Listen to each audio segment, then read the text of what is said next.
At times, rhetoric and actions in the United States seem unmeasured and violent. According to Washington Post, that published the opposition strategy against Venezuela, until now the campaign has practically had no effect regarding its goal. And it says that there has been no significant pivot of generals. Why is an inside coup impossible? And the government tissue remains the same? Why, in spite of the extreme and insistent expressions of the White House on Venezuela, this didn't happen? Why the narrative of hatred against Venezuela does not have the expected results in the political, regional, and international is the same happening? What estimates is Washington doing at this time? Let's review an essential point now. Russia-Venezuela alliance, a containment for the United States? This is our critical move today. We will look to news, actors, interests, together with you.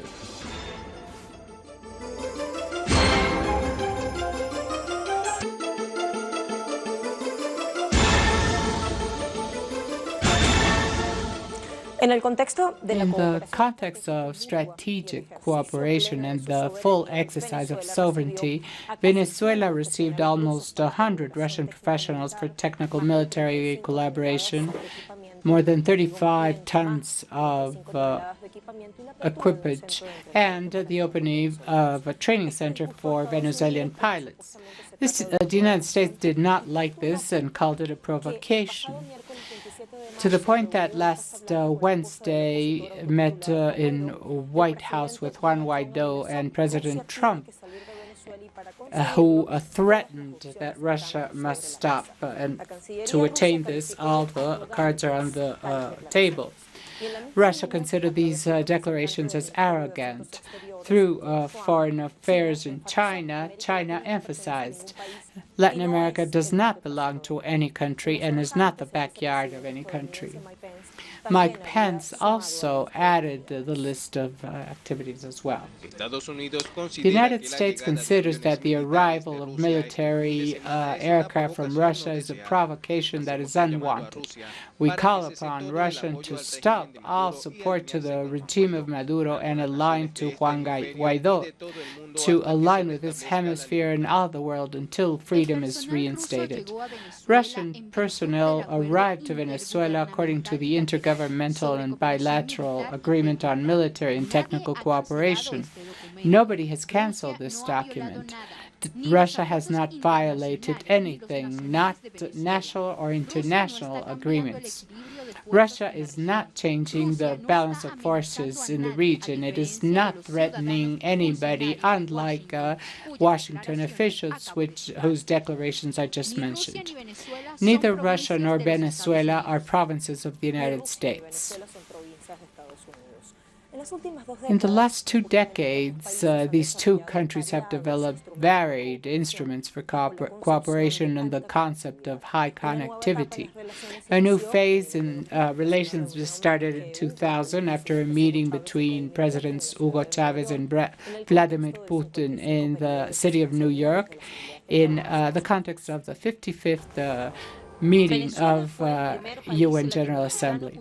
Venezuela was the first Latin American country whose independence was recognized by Russia in February. Since then, more than 261 bilateral agreements were signed. The mother mechanism of development is commercial and economic strategic cooperation. Among common exchange areas, we have oil, gas, and mining. Among the agreements created between Russia and Venezuela, several establishment of companies, Petromonagas, Petromiranda, Petrovictoria, and Petroperja. Investments have been made in projects in the energy sector in the Venezuelan belt that has the largest amount of certified reserves in the world.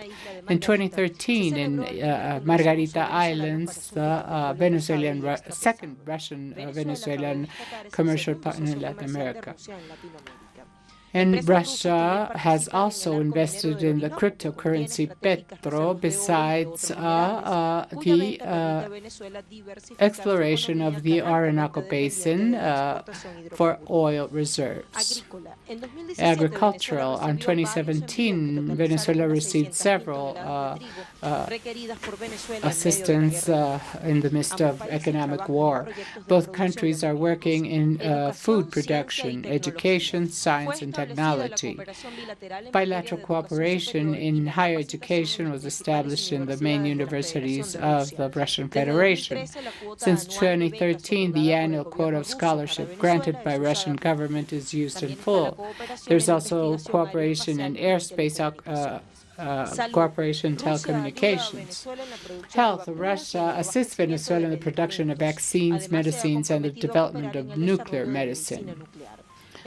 In vehicle assembly, metal mechanic, and auto industry, housing construction, cryptocurrency, and petro are also other areas of cooperation of Russia. Security and defense. This includes the purchase of defense equipment, provision of rifles, tanks, vehicles, combat planes, war vessels, helicopters, and anti-aircraft missiles. Construction of a three-stage air defense system, conformed by Zu-23 cannons and anti-air systems and a mobile missile. This area includes the formation and transformation of knowledge. We will review digital sites after all mapping, and we will start with Argentinian journal Infobae, that on April 3, today, says NATO meets in Washington to analyze the presence of Russian military in Venezuela. This has been an express petition of U.S. President Donald Trump at the ministerial meeting for the anniversary of NATO address the military role of Russia in Venezuela and the alleged threat that this represents for the region. This will be a core topic in an appointment where several topics are pending to resolve. For example, such deep differences between the positions of Trump and his partners in the European Union, whom are being requested more money for the NATO budget because historically United States has contributed more. This is this note written by Sebastián Abarraiz from Caracas, Venezuela.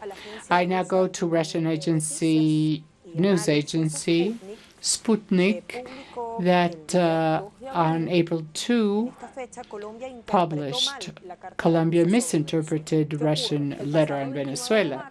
Last March 29, Russian parliamentary members, using legitimate diplomatic modalities, sent their Colombian peers a note that says, among other things, the use of military force against Venezuela and other states that support the opposition will be considered by Russian Federation only as an act of aggression against a sovereign state and a threat to international peace and security. The solution should be conducted by the Venezuelan people through peaceful means and diplomatic ways and not force. What happened? The Colombian executive took this for itself and answered through Trujillo, foreign minister, rejecting this declaration emphatically, and the accusations are inconsistent with reality and distort Colombia's position. The letter was also remitted to United Nations, said members of parliament, and this was not directly to the executive because we are using traditional diplomatic means and we can send our peers of the Colombian Congress any note. We now go to telesurtv.net. Our recommendation is called Trump versus Putin in Venezuela, written by Angel Guerra. And the abstract we have to share with you is here. It is as George W. Bush praised the axis of evil integrated by North Korea, Iraq, and Iran to justify the so-called war against terrorism, recently National Security Council John Bolton talked about a troika of tyranny in reference to Venezuela, Cuba, and Nicaragua. Bolivia is included, although it is not mentioned at the time. Trump, with his encyclopedic ignorance, said that this would be the first hemisphere free from socialism in all the history of humanity. We must remember that some U.S. candidates call themselves socialists. Just thinking in the use of force, would such declaration have sense? I add more data, go to Moscow to connect with our correspondent, Hansel Loro. Greetings for you and all our viewers. While external pressures by the United States against Venezuela continue, the strategic alliance between Russia and Venezuela is strengthened, especially on the concept of multilateralism and binational agreements signed to strengthen commercial exchange between two countries, an alliance against foreign pressure by the United States, like the use of economic sanctions, also against Russia, to try to defeat the president, Nicolás Maduro. Recently, we learned that U.S. President Donald Trump demanded Russia to leave Venezuela in reference to the two aircraft that flew over this from this nation to Venezuela on March 23. According to the agreement signed in May 2001 with the president of Hugo Rafael Chávez Frías. During this week, the 14th intergovernmental meeting between both countries to strengthen this alliance, especially in the commercial and mining areas, is taking place. On April 5, this mixed intergovernment commission is meeting here and has split in different subcommissions. And on April 25, the plenary will learn what agreements have been performed between two countries. At the pharmaceutical level, this is also a Russian initiative to send medication and equipment to Venezuela, and also exploration and exploitation of the Orinoco mining arc by Russian corporations. This is a possibility, but they want to continue working about this relation between both countries. Thank you, Hansel. These details are important because we wonder what scope that this geostrategic alliance have. Why is it so important? Perhaps is this the definitive containment of U.S. imperialist plans with Venezuela? We will consult this to our guest after this pause.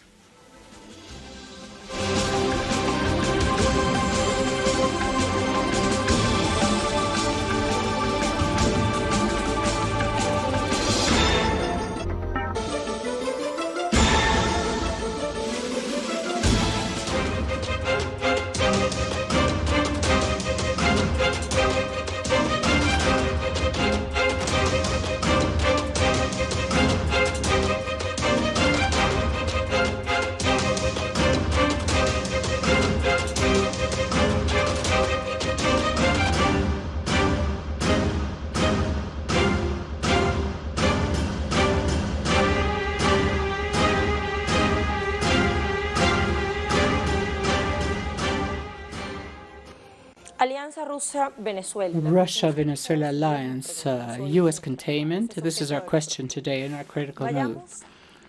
Let's go to webpage of the Ministry of Foreign Relations of Venezuela, because in this site, in the last hours, has disseminated the following: high-level commission, Russia-Venezuela for strategic alliances. The 14th high-level commission, Russia-Venezuela meeting is taking place right now in Moscow to talk about the future relations. On this date, meeting is being held in the Ministry of Agriculture of Russia about possible agreements in different aspects. Hanseloro just detailed this. Participation of Russian companies in the exploitation and exploration of the mining arc in Orinoco, the provision of medication, transfer of technology, training of personnel, and mutual representation. Russia and Venezuela are struggling to bury the results of the Cold War. Both have as the main economic activity oil extraction, and both have unquestioned influence in the world, which is decisive in economic and geostrategic terms. Russia is the main producer and exporter of gas in the world, with reserves of 17.8 billion tons. Venezuela has the world's main reserves, according to PDVSA, international corporations and specialists in this aspect. The diplomatic relation between Russia and Venezuela was started by Hugo Chávez at the beginning of the Bolivarian Revolution. This has been strengthened in the last 5 years. Nicolás Maduro and Putin met 5 times. The last February 5, in the Security Council of United Nations, Venezuela called to agreements. On the other hand, the members of UN were some members were recognizing Juan Guaidó, the self-proclaimed president. U.S. project was condemned by Russia and Venezuela because it violated sovereignty. Meanwhile, Putin's proposal did not receive enough votes. Russian Foreign Affairs Minister called this U.S. proposal as hypocrite, and if it was approved, it would be the first time that a president is outlawed from a sovereign country. In 2011, the Security Council abstained from establishing a restricted air zone. The same position was presented by President Putin in the war in Syria. Let's incorporate the vision of our guests in this critical move. From Mexico City, we have Ana Teresa Gutierrez, investigator, internationalist expert in matters related to Russia. And from Sweden, we have Francisco Contreras, sociologist, international analyst. Thank you both for being here. I start with Professor Ana Teresa. We see Venezuela at the core. Why so much insistence on overthrowing a legitimate government? What is at stake in this world scenario? Hello, Lucia. First of all, I would like to express my solidarity to the people of Venezuela for these undeserved problems that the cybernetic attacks of the United States has caused. Regarding to your question, the United States is a country in bankruptcy. It has huge problems with foreign debt and domestic debt. In international terms, we see another thing, but the state needs to continue issuing dollars, need oil reserves of Venezuela. We know that the Middle East has reserves, but it seems that those of Saudi Arabia numbers are a little exaggerated. So this is why they are interested in defeating a constitutional government elected by the people of Venezuela and impose a puppet chosen on the street. Now, this is no longer a Venezuelan conflict, but also an international conflict because two paradigms are at stake. The paradigm of unilateralism that prevailed after the fall of the Soviet Union with the United States. Nevertheless, reality changed quickly. China has grown a lot economically. Russia's military power is huge. And therefore, there is this incipient multilateralism, multipolarism of the world power, and we see how Russia has quickly exercised this power and is also on the side of constitution, because it's not about replacing one empire for another. It's about respecting the vote of the citizens in Venezuela, which was majoritarian. The problem is that many did not vote for Maduro, but the important thing is that the majority of the population did. And what is at stake here is the paradigm of a state-nation. We see very carefully this from Mexico, because the state-nation is in danger because of these distortions made by the United States of international law that for them seems not to have any sense, and that is going back to the Middle Ages with the declarations made by Donald Trump saying that countries that won a war stayed with treasure. I think that this man skipped the Second World War. The Nuremberg courts that said that an intervention in another sovereign country, member of UN, cannot be used for that. Thank you, Ana Teresa. I now ask Francisco. The announcements of scaling conflict with U.S. military participation continue. And of course, what is said and what they are planning in the shadows by those who are personally conducting this strategy. How do you interpret these recent threats against Venezuela? What do you think when Mr. Trump says that all options are on the table with Venezuela, even to take out Russia outside? Good afternoon. Or I think good morning in Latin America. I share what my peer just said, that there's a contradiction in the imposition of the United States, and that there are many factors, and there are many other powers like China and Russia. It is not casual to see several political actors like Bolton in the United States that, together with Trump,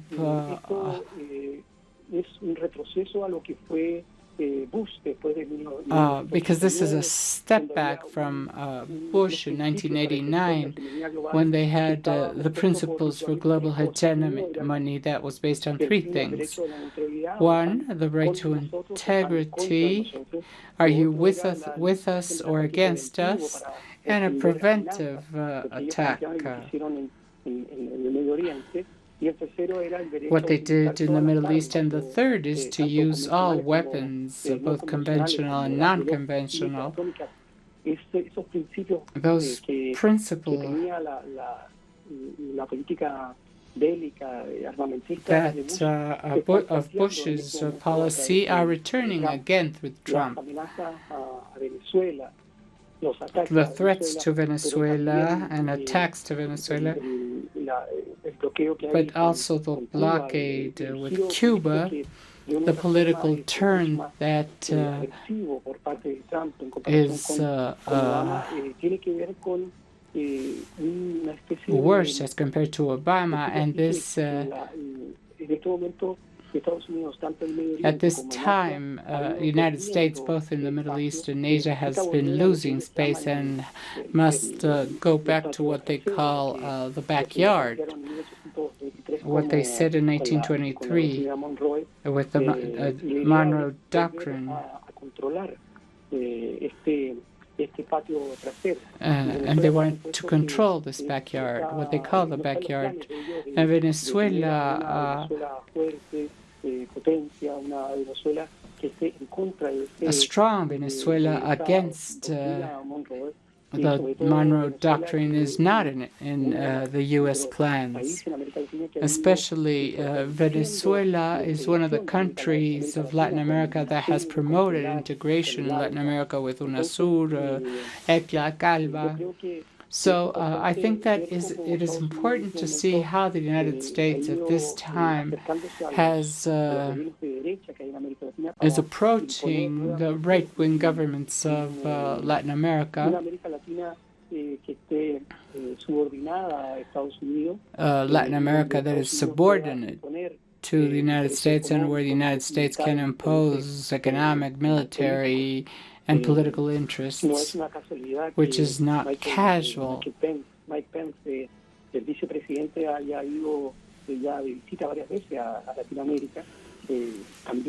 Pence's visit several times to Latin America is not casual. They are distributing military bases in Argentina, for example, and they are working very strong to strengthen the alliance with Bolsonaro. We must not forget that Bolsonaro and Trump are in the same line to break the independence that grew with Brazil in former years. So this Trump's strategy is very close to Bush's 1989 policy. I go back to Ana Teresa. We were just reading an article by Ángel Guerro published in our blog, telesurtv.net, that ends with a question: what legal and moral principle can United States use to ask Maduro to leave Venezuela? And they answered that Russia and Venezuela, as members of UN, are entitled to sign military agreements.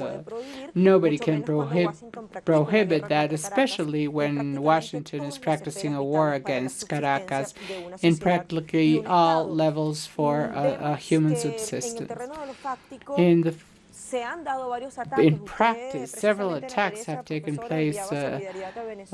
You were sending your solidarity to Venezuela because of the last electromagnetic sabotages in the country. But at the same time, they have not concluded in their goal to overthrow the revolution. What do you think? I think Venezuela has an important weight because before United States made coups without considering any other option. We saw the cases of Guatemala, the Dominican Republic, Salvador Allende in Chile, and what we see now with this new distribution of world power, when Russia once again has the role it deserves in the international arena because of its historic weight. Let's not forget that this is the first country that attempted a fairer society, and also its territorial and economic weight. So what we see is that this definition of Russia, which I think is very brave, but that is reserved to the great powers, regarding the attempts of these neoconservative members that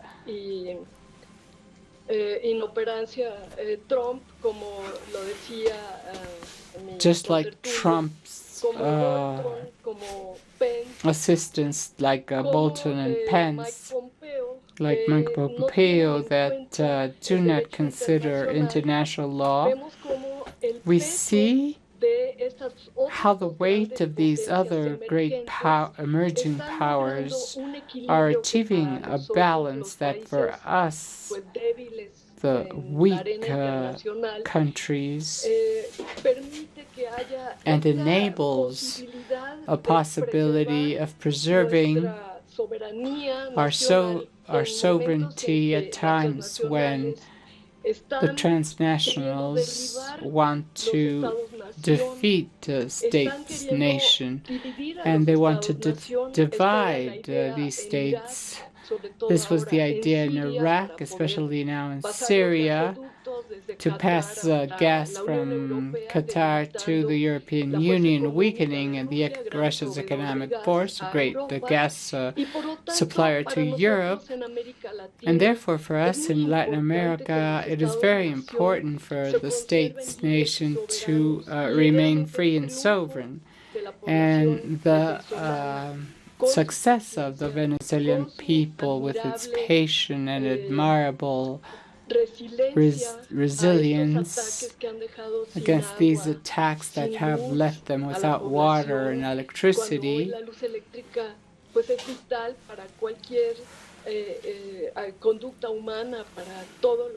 two essential elements for any human activity, from eating to inform the people.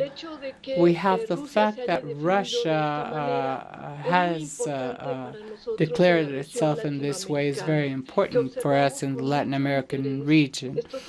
And we watch these daily events very closely. Thank you, Professor Ana Teresa. As I asked Francisco if there's an open possibility of open war against Venezuela, because it seems that the bet is on what Professor Teresa was saying. They plan successive great-scale sabotages that affect the daily and vital aspects of citizens, in spite of the various threats of our military scaling.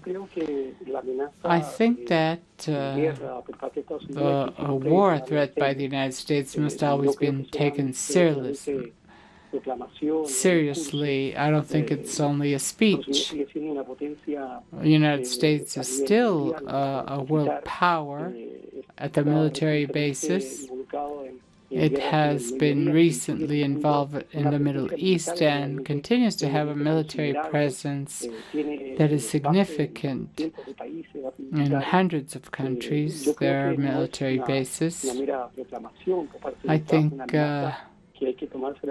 that this threat by Trump should not be taken lightly. As my peer said, the presence and the strategic alliance between Venezuela and Russia is very important to stop this threat. I think that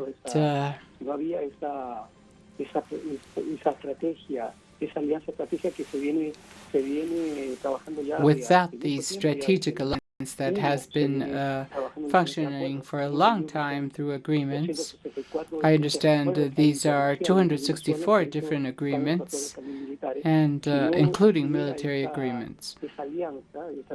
This strategic alliance, I think that the United States, as it did in the 60s and 70s, would encourage a military attack. I do think that sanctions, blockade, is a waste that they are trying to impose on Venezuela, and is also part of the war. It is not a military war, but it's an unconventional war that tries to demoralize the Venezuelan people. I think that Latin American countries must understand that this is not only against Venezuela, but it's a strategy of the United States to the entire continent to attack the interests that do not belong to the United States.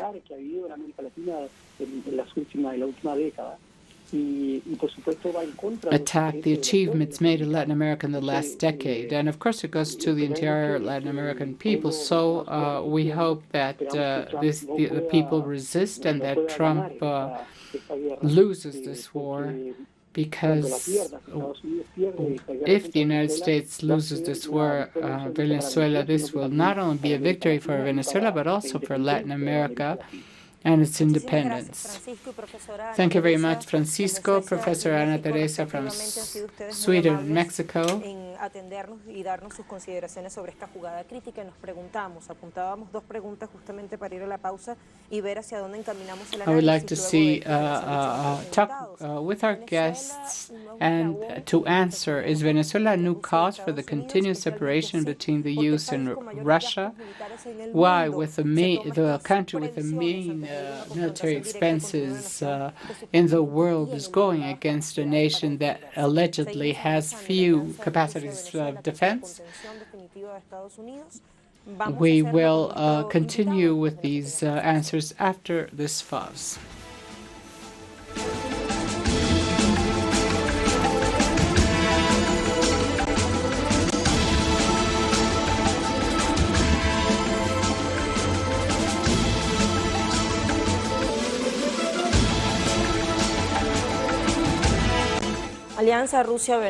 Russia-Venezuela alliance, the United States containment to overthrowing the Bolivarian government to recover a geopolitical balance after it lost the war in Syria. This is another of our hypotheses. Both Russia and Venezuela are in the target of NATO and the United States. In 2006, Washington refused the acquisition of old F-16 bombarders to Venezuela.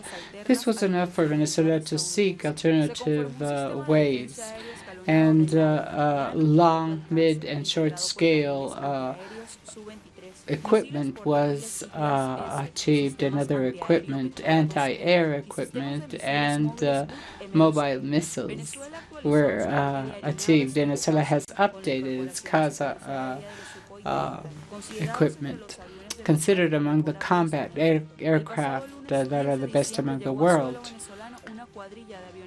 A squad of Russian aircraft arrived to Venezuelan land known as White Swan. These are capable of having nuclear weapons, together with 100 Russian soldiers who participated next to Venezuelan soldiers for joint maneuvers. Immediately, Mike Pompeo talked about corrupt governments, with Russia called hysteric and nervous, and Venezuela cynical and considering the U.S. occupation around the world in 70 countries. The cooperation of Venezuela and Russia also includes a social appropriation of Russian knowledge that has several generations ahead in military aspects. We have Walter Ortiz, expert in the topic.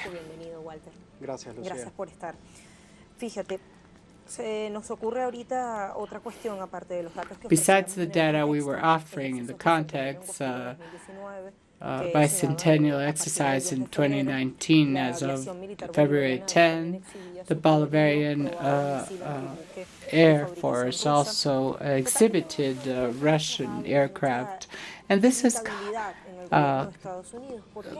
made the U.S. government angry. Venezuela doesn't have the right to update its equipment. Undoubtedly, of course, when we're talking about sovereign states, Venezuela, its government, institutions, and political systems are entitled to relate with any sovereign state that is willing to respect its sovereignty and cause reciprocal exchange. The problem is that in the context we are talking, which is scaling, that the government of the United States has developed in the hands of Donald Trump, continues to be scaling against Latin America, that has been developed since the fall through non-democratic and elections of all the leftist governments that were in office during this time. This has been a state policy by the U.S. government, accepting that in the Trump administration there's a scaling related to world geopolitics. Venezuela, since its political system and its state and government do not respond to strategic interests of the United States, as we see in other cases, for example, the governments of Prosur, Alianza Pacífico, and other organizations, because of the geopolitical location of Venezuela, this means a threat for the United States. If you review all national security documents of the last 5 or 6 years, they point out 3 or 4 countries clearly with this: Venezuela, Russia, China, Iran, and we must add North Korea. But in Latin America, Venezuela for them is a matter of concern. And the Russia-Chinese alliance with Venezuela mainly meant a threat for the geopolitical power and hegemonic power. So recolonization of Latin America in times of Trump, and what they have called Make America Great Again, which is a political principle where they need to guarantee the resources from this region. Colombia's interest in NATO is another move, considering that the United States usually capture other countries to preserve the zones they occupy. Undoubtedly, it's part of the circle. Let's remember that not only the interest to NATO, but everything we've seen, installment of military bases, the total relax of regulations regarding military relations, for which the Colombian authorities accepted. And it's not only the circle against Venezuela. There are 2 great poles that are moving in that Latin American perimeter, which is to seek the control of the Caribbean basin and the Amazon basin. That includes not only Colombia but also Brazil. From the historic diplomatic point of view of Brazil, it is a little uncomfortable because of its projection, even from the imperial point of view, and make it see as a subordinated relation to the United States. Nevertheless, we are looking with these movements of Jair Bolsonaro that it is about placing, together with Colombia, not only a circle around Venezuela, but also strengthening these new political organizations that undoubtedly respond to U.S. strategic interests. We were asking from the beginning why, in spite of such systematic insisting and extreme pressures of the White House on the military institution, they have not concluded anything indoors. They have not accepted the foreign interest. I think there are many factors. I think there have been several strategic mistakes that the United States has made by pressing directly. If you review the positions of their analysts, for example, not only inside Venezuela that they're supported, but their think tanks have called Trump's policy on Venezuela as a mistake. At this time, the feeling of Venezuelans, and it has been expressed not only at this time but in 2014, when political violence was expressed as a possible formula by opposition sectors, and that has been rejected. If we add the fact that United States, with the positions it has assumed, and we're looking at it in the Russian case, they are practically conducting the Venezuelan opposition. For example, if you have a group a set of unilateral actions in economic sphere or cybernetic weapons to damage the national electrical system, finally you are damaging the Venezuelan community. Not only one sector of the country, and what it does is unite not only state institutions but the national community. And this, and in the second place is that the fact that geopolitically there's a different planet from the last 50, 60 years. Let's remember that the United States proclaimed victory of its political hegemonic system after the fall of the Soviet bloc and the Wall of Berlin. This means a step back in the way that strategic alliances are made, or a world economic alternative upon, for example, the Chinese Silk Route that China is developing together with Russia. I ask you, Walter, the large-scale attacks against the Venezuelan population is a matter that affects daily life, sensitive, and as simple as having electricity at home and the job, transportation, water, food, etc. Is this, are they obtaining what they want with this? Well, this creates a rejection first. I think we must strengthen the resistance and defense capacities. I think that in this area, the relation with Russia is very important because this has a geopolitical sense. Let's remember that it's no secret for anybody after Russia entered as a heavyweight actor in the case of Syria. This made the United States step back, unlike what it did in Iraq and in Libya.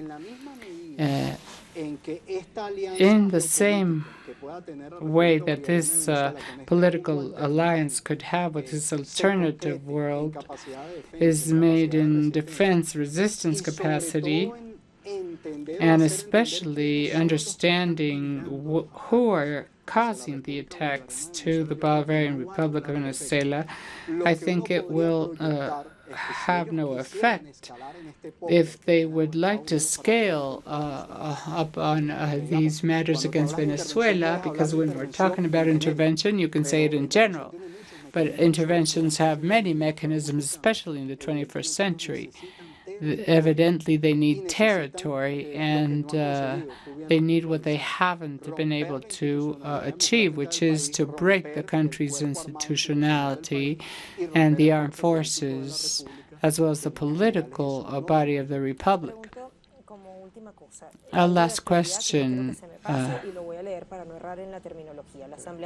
The National Constituent Assembly yesterday issued a constituent agreement that authorizes the continuity of the trial against Member of Assembly Juan Guaidó. We were listening yesterday to the President of the National Constitutional Assembly reading that decree in response to TSJ, the National Assembly, to provide him with parliamentary immunity. This is calling new mobilizations, I think the first for next Saturday. I ask you, Walter, does this open us to a new political scenario? I think there's a decision made by the U.S. government and it's executing arms in the parallel government of Guaidó. For them, in parallel, there's a process in the Venezuelan legal system that continues and has to make many investigations against the gravity of taking over public power. I think that what counts is the continuity of the containment process by Venezuelan authorities, which I think will not stop. This is regardless of the situation, because the work of this parallel government has been to seek internationalization of the Venezuelan case as a world geopolitical problem, and take to the UN Security Council with all the defeats they may have obtained and the acknowledgement of a group of international governments this creates an impact of which they want to use. I think that it's not the proof that the parallel government has and how on the territory you can develop this factual government that is finding many difficulties in the democratic and international institutionality, and some actors have withdrawn after they have seen other non-military options for the Venezuelan case. Thank you very much. Let's go to our conclusions upon what we have reflected with our guests.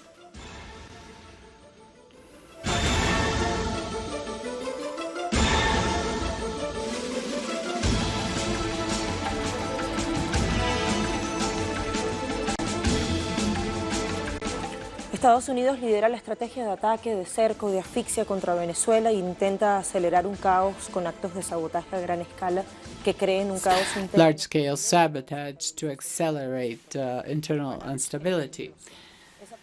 That seems to be the bet at this time, in spite of the public threats of military intervention and the use of force that have been questioned by the governments of Russia and China, for example.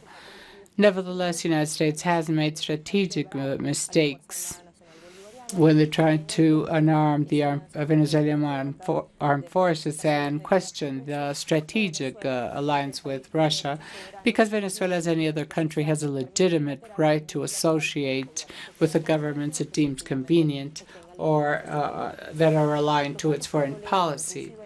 Russia and Venezuela's oil data, the amount of proved reserves in their territories, make us think that the main consumer of oil on the planet, with great emergency reserves, pretend to appropriate from the resources in both countries. They are playing both paradigms after the fall of the USSR and the multilateralism of each, respectful of each sovereignty.